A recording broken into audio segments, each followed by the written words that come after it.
Right now, you're looking at the Siberian dead zone. A landscape so extreme that standard thermometers are useless here. To stay alive in this environment, I'm wearing more than 20 layers of clothing, weighing nearly 31 pounds. Everything you're about to see, from the Road of Bones to the ice residence of Chiskan, the keeper of the cold, exists at the very edge of human endurance. We'll explore geothermal springs that never freeze even at minus 76 degrees Fahrenheit. Meet horses that live outdoors year-round, without shelter. This is Oymyakon, where the land doesn't try to kill you. It simply asks if you're ready to live.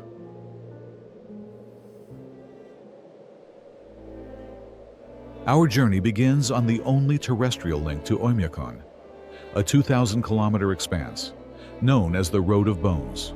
This isn't just a travel corridor. It's a subterranean cemetery. The highway's nickname derives from its construction during the Stalinist era by Gulag prisoners.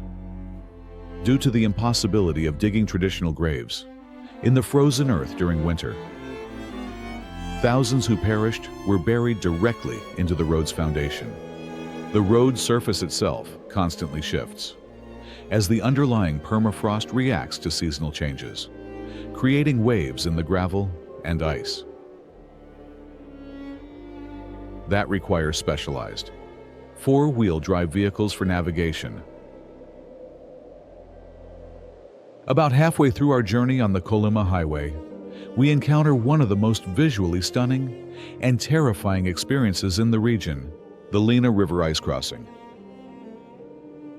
In the absence of permanent bridges, which are structurally unfeasible over such vast distances, in shifting permafrost, the region relies on seasonal ice roads. Crossing the Lena River involves driving over 9 miles of river ice. Drivers must calculate ice thickness to prevent multi-ton trucks from breaking through. The visual experience of these crossings is one of cinematic survival.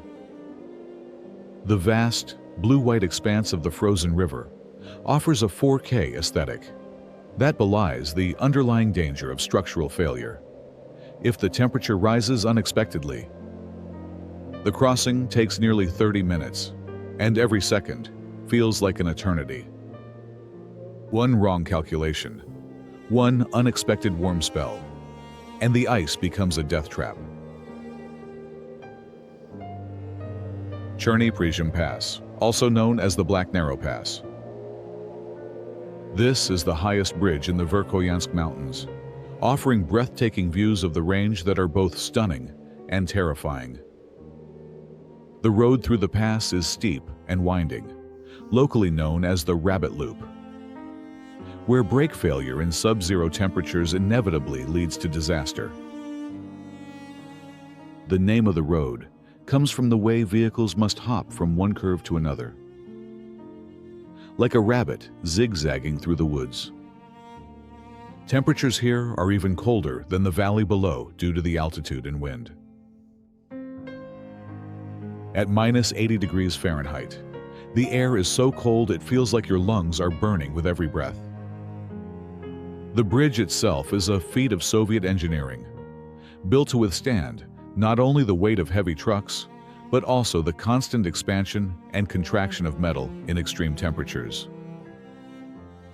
Looking down from the bridge, you can see the frozen valley below, a vast expanse of white stretching to the horizon. The Stela, a monument marking the location, where a record temperature of minus 96 degrees Fahrenheit was recorded in 1924. This is the coldest temperature ever recorded. In an inhabited place on Earth, the monument stands as a testament to human resilience, a physical marker of the extreme conditions that define life here. Visitors from around the world come to take photos at this spot, often struggling to operate their cameras in the freezing air. The mastery of measurement is crucial here. Standard mercury thermometers are useless because mercury freezes at -38 degrees Fahrenheit, necessitating the use of alcohol-based thermometers or electronic sensors. Standing before the stela, you're not just looking at a monument. Standing at the pole of cold, the place where human habitation pushes against the absolute limits of survival.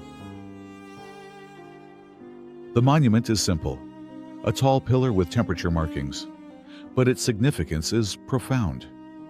It represents the daily reality for the 800 residents of Oymyakon, who live in a place where the cold is not an occasional hardship, but a constant, defining feature of existence. Now, let's step inside and see how people actually live in this frozen world. The traditional wooden homes of Oymyakon appear deceptively simple from the outside, but their construction is a masterpiece of thermal engineering. Every home has 3 doors, creating a progressive thermal buffer to prevent indoor moisture from instantly flash freezing into thick ice on the walls. Stepping outside from a warm 86-degree Fahrenheit home means facing a temperature drop of over 180 degrees. The first door leads to an unheated entrance room, intentionally left cold. This room serves as a natural refrigerator, where residents store frozen milk, meat, and other perishables. The second door leads to a slightly warmer buffer zone, and only the third door opens into the main living space, which is heated to greenhouse levels. This triple airlock system is essential for survival.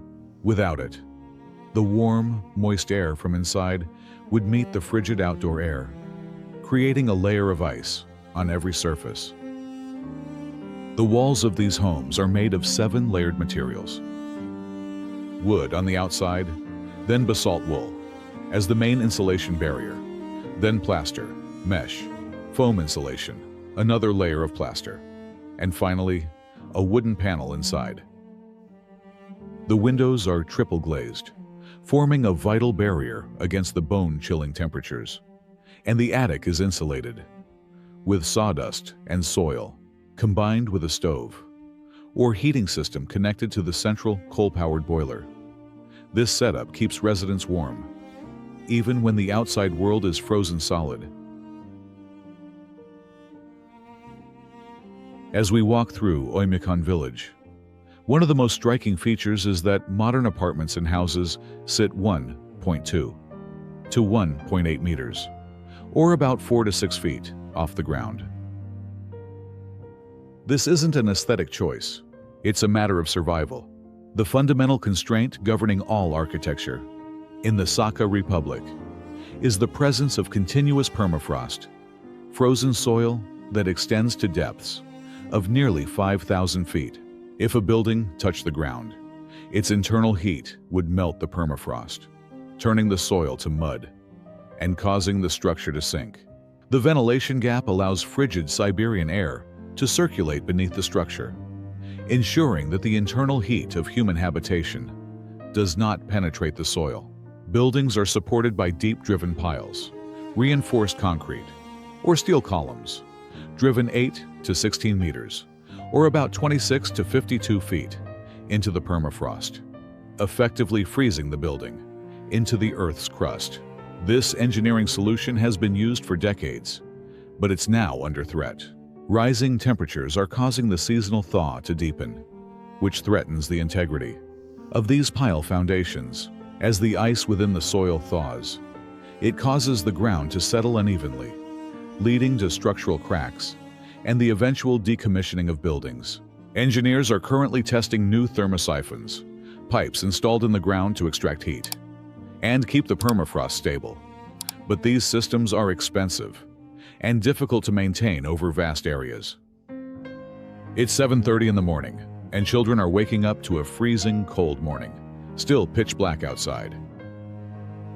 The village school is a primary site of social adaptation and a testament to the normalization of extreme conditions. The school remains open in Oymyakon, unless temperatures drop below bone-chilling -67 degrees Fahrenheit. Below that point, it's too dangerous for children to walk to school.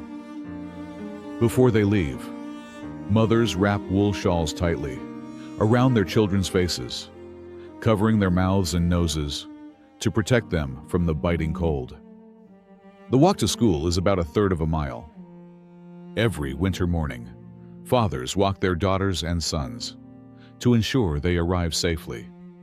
Children here are taught, from age 6, to recognize the white patches of early frostbite on their classmates' faces. This isn't fear-mongering, it's practical education.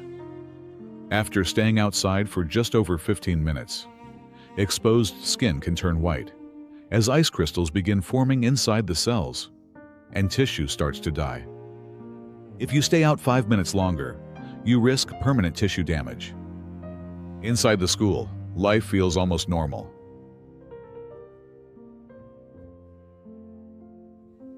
The classrooms are heated to comfortable temperatures, and children learn the same subjects as students anywhere else in Russia.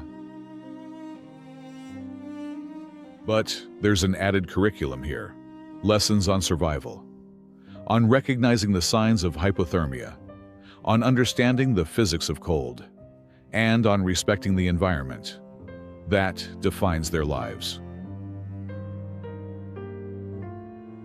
A lesser-known site in Oymyakon village is the Merchant's Bell, a ritual object that visitors are encouraged to ring for good luck. This bell acts as a bridge between the pragmatic survival of the present and the trading history of the past. Centuries ago, merchants traveling through this region would ring bells to announce their arrival and to ward off evil spirits believed to inhabit the frozen wilderness.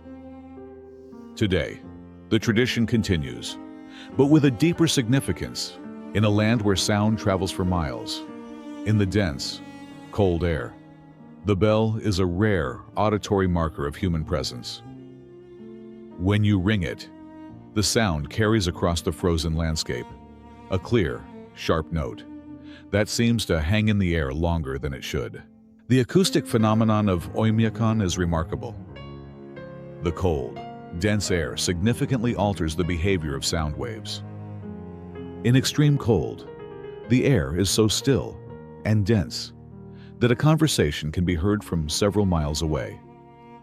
Conversely, the environment can be so quiet that a person can hear the hiss of their own blood circulation or the sound of their breath freezing. This acoustic tunneling is a primary reason why the region feels practically like another planet to visitors. About 12 miles from Oymyakon village lies Tomtor, home to one of the most unique attractions in the region. The Ice Tunnel, also known as Chizkan's residence. This former Soviet food storage tunnel has been converted into the ice residence of Chizkan, the keeper of the cold, a figure from Saka mythology, who controls winter and frost. The tunnel is carved directly into a permafrost hillside, maintaining a constant sub-zero temperature year-round. As we step inside, the temperature drops even further, reaching -4 degrees Fahrenheit. The walls are covered in giant ice crystals, formed by the sublimation of moisture in the air. These crystals can grow to the size of large plates, creating a glittering, otherworldly environment. The tunnel serves as a sensory proxy for visitors, illustrating the way the very air in Oymyakon crystallizes into physical form. Walking through the tunnel feels like entering a frozen cathedral. The ice formations catch and refract light, creating patterns that shift and change as you move. Local guides explain that Chizkan is not viewed as an enemy, but as a force to be respected. The Saka people don't see themselves as conquerors of the cold, but as participants in a sacred, living environment. The tunnel hosts cultural events throughout the winter, where residents gather to celebrate their heritage and pay respect to the forces that shaped their lives. Kubyum, a desolate, iconic refueling point in the middle of nowhere. This fuel station represents more than just a place to fill up your tank. It's a symbol of human determination. Here, adventurers from around the world leave expedition sticks, markers signifying they survived the most dangerous stretch of the Kolyma Highway. The tradition began decades ago, when travelers would plant a stick or pole in the ground as proof of their passage through this unforgiving landscape. Today, the area around the station is filled with hundreds of these markers, each one telling a story of survival. The station itself operates 24 hours a day, 7 days a week, because in Oymyakon, a vehicle's engine must never be turned off. If an engine stops for more than a few minutes, outside a heated garage, the oil freezes solid, the battery dies, and the tires may develop flat spots, or even shatter like glass when the vehicle is moved. Many residents use diesel heaters or wrap their cars in special thermal blankets to prevent the fuel from gelling. Near the ice tunnel in Tomtor stands another significant monument, the Memory Bell, dedicated to the victims of regional repressions. During the Soviet era, this bell is larger and more solemn than the Merchant's Bell, and its purpose is remembrance rather than celebration. Near Teply Klyush, the ruins of 2 small gulags remain visible, preserved by the cold. Travelers can observe the barbed wire fences and watchtowers, which provide historical depth to the landscape. These sites are not merely ruins, but markers of a time when the cold was used as a tool of state control. For decades, prisoners were sent to this region as punishment, forced to work in conditions that guaranteed high mortality rates. The Memory Bell serves as a reminder that for many, Oymyakon was not a choice, but a sentence. Modern residents view their survival here with a complex mixture of pride and historical awareness. They understand that their ability to thrive in this environment is a form of defiance, a reclamation of a landscape that was once synonymous with suffering. One of the most remarkable sights in the Oymyakon region is the Yakutian horse, a marvel of evolution that lives outdoors year-round in temperatures as low as -94 degrees Fahrenheit, without the need for stables. These horses are biological wonders that have evolved compact skeletons, extremely thick winter coats, and the ability to forage for vegetation beneath snow, layers several meters deep. Metabolic efficiency is a key survival strategy for them. Unlike ordinary horses, Yakutian horses have short, low bodies, which helps them survive outdoors throughout the winter, since a shorter body means less surface area exposed to the cold. Their bodies appear very round and full, not only because of fat reserves, but also because of their unbelievably dense coats. Even their hooves are specially adapted, being very tall, allowing them to stand on frozen ground for long periods of time. These horses are not captured or confined. They graze freely in wide open areas, surrounded by fencing systems, moving across the landscape in search of food. During the harshest months, they are given additional hay that was stored from the summer.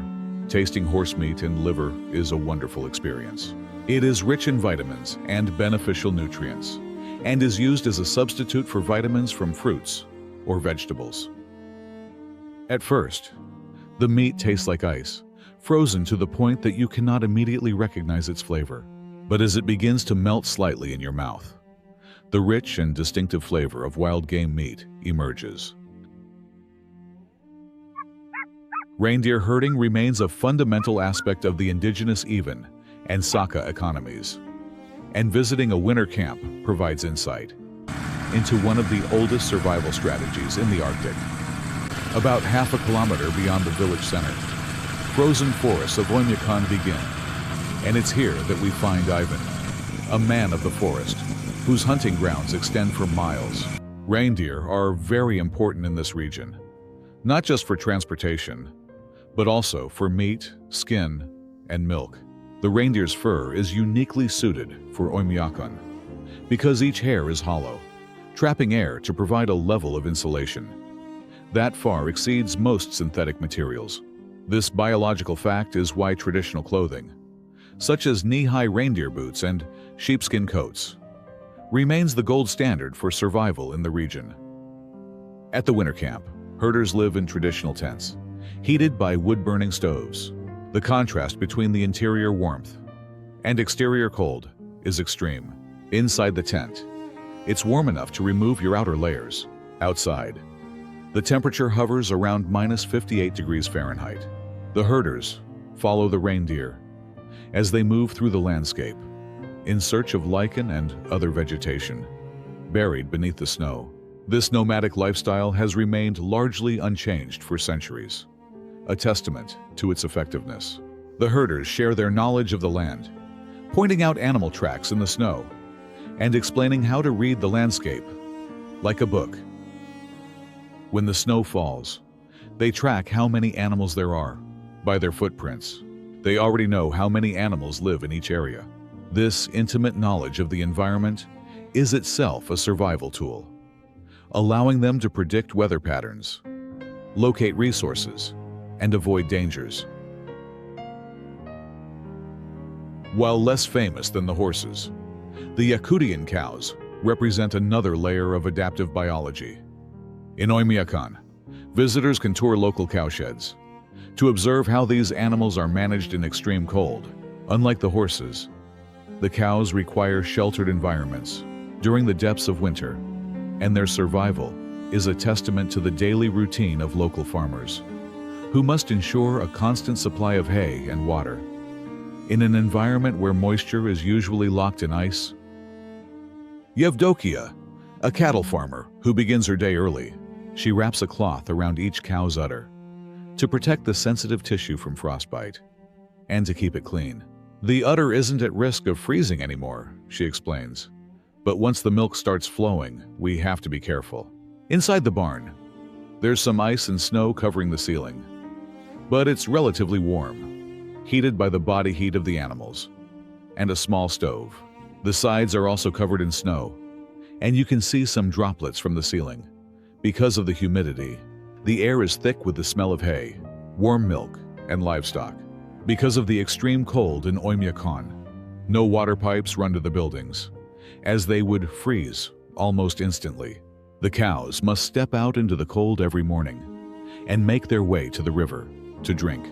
One by one, they step into an icy hell, moving quickly, knowing they must return before the cold becomes too harsh. Their hair becomes crusted with ice almost immediately.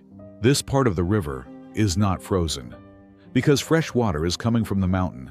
Underground spring water meets with this river and keeps this part unfrozen.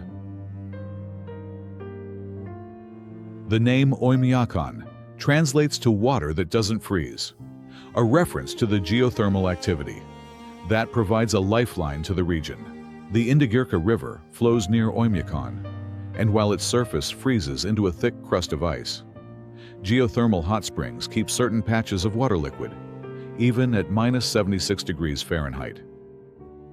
These springs are the reason the town exists, providing a vital water source for cattle and horses. Throughout the winter, the sight of steam rising from the river, in the midst of a frozen landscape, is surreal, a visual paradox that captures the essence of Oymyakon. The springs maintain a temperature of around 32 to 41 degrees Fahrenheit, warm enough to prevent freezing, but still cold by any normal standard. Local residents have built small structures around some of the springs to capture the water for easier access. The geothermal activity also creates unique ice formations around the edges of the springs, where the warm water meets the frigid air. These formations look like frozen fountains, with layers of ice building up over time into elaborate sculptures. The springs are not just practical resources, but also sites of cultural significance. According to Saka tradition, the springs are gifts from the earth, proof that even in the coldest place on earth, warmth and life persist. Near Tomtor, lies the Kolyma River, famous for having many stretches that do not freeze throughout the winter. This is another geothermal phenomenon, similar to the Inhabit Springs, but far more visually striking. The Kolyma River is the main site for ice swimming rituals, which local people believe help strengthen the immune system and protect against pneumonia and other respiratory illnesses commonly found in extremely cold conditions.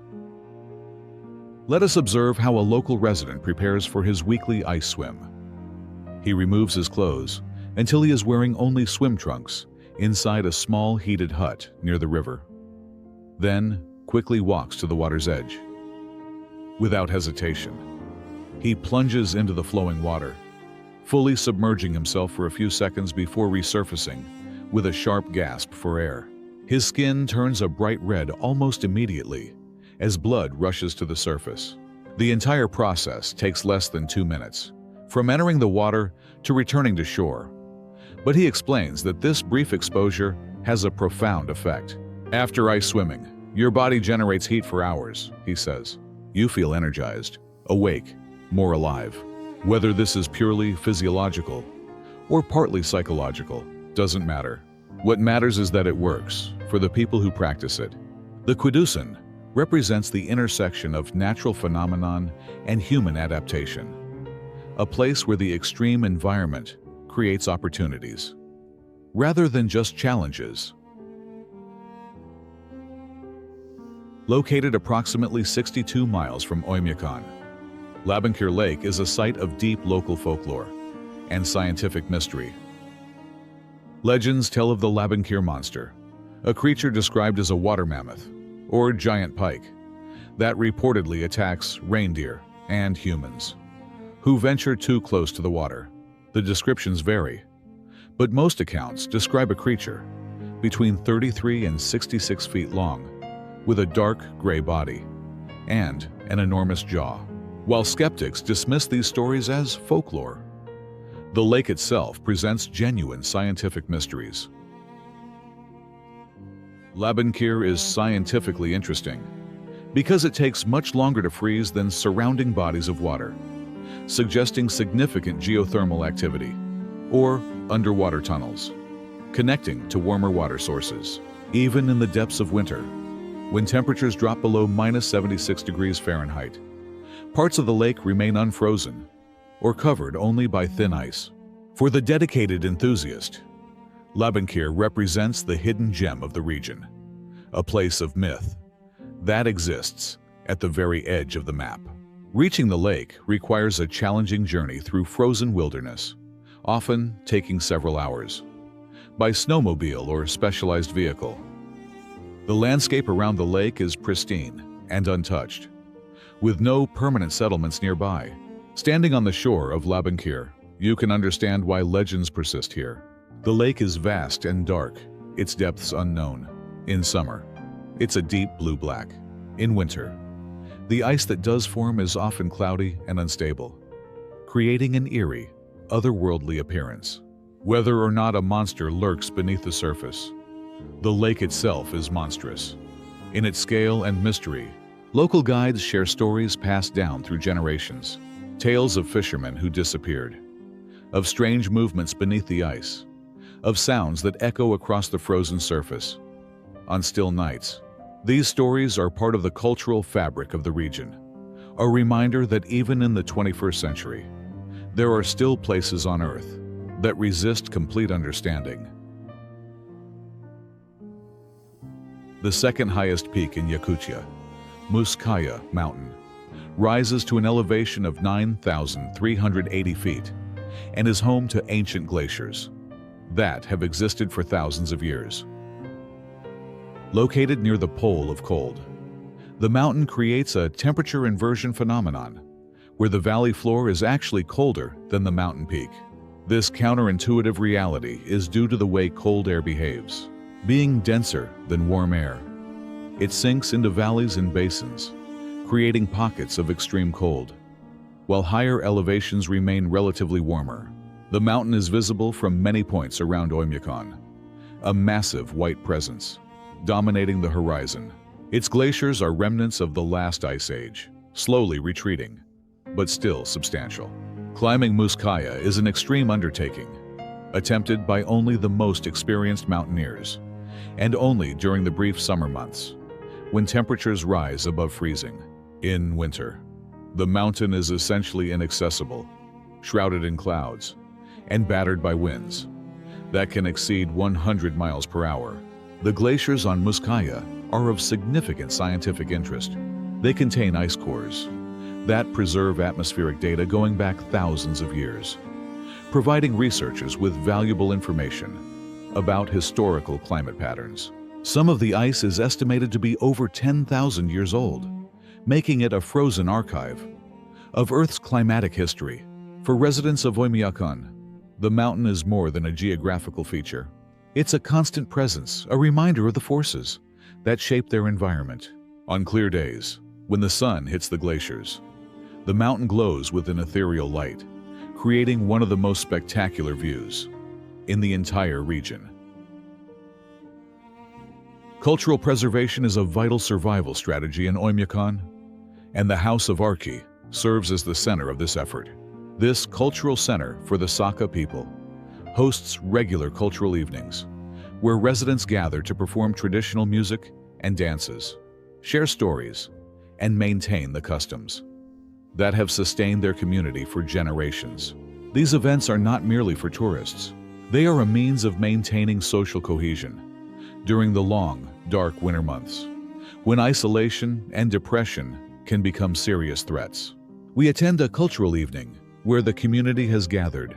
The room is warm, heated well above 68 degrees Fahrenheit, and filled with the sounds of traditional instruments. The komas, a Saka jaw harp, produces a distinctive twanging sound that seems to mimic the wind across the tundra. Dancers perform in traditional costumes made from reindeer hide and decorated with intricate beadwork. The dances tell stories of hunting, of the changing seasons, of the relationship between humans and the natural world. Between performances, food is served. Stroganina, raw frozen fish sliced into thin shavings and eaten with salt and pepper, is the centerpiece. Horse meat skewers provide the high caloric thermal energy required for the body to generate its own heat. Kumis, fermented mare's milk, is passed around in traditional wooden cups. The drink is slightly sour and effervescent. With a low alcohol content, it's rich in vitamins and probiotics, making it a valuable nutritional source in a region where fresh fruits and vegetables are unavailable for most of the year. The evening represents what anthropologists call the shared survival code. In Oymyakon, survival is not just an individual effort, but a collective one. The community supports each other through the darkest, coldest months, sharing resources, knowledge, and most importantly, human connection. The House of Arki is where this code is reinforced and celebrated, where the younger generation learns the traditions that have allowed their people to thrive in one of Earth's most extreme environments. As the evening progresses, elders share stories of past winters, of challenges overcome, of lessons learned. These oral histories are invaluable, containing practical survival knowledge that cannot be found in any book. They speak of reading weather patterns in the behavior of animals, of knowing when ice is safe to cross by the sound it makes, of understanding the subtle signs that indicate an approaching storm. This knowledge, passed down through generations, is as important to survival as any modern technology. If you found this journey through the coldest inhabited place on Earth fascinating, make sure you're subscribed so you don't miss future explorations of extreme environments and the remarkable people who call them home. Thank you for watching.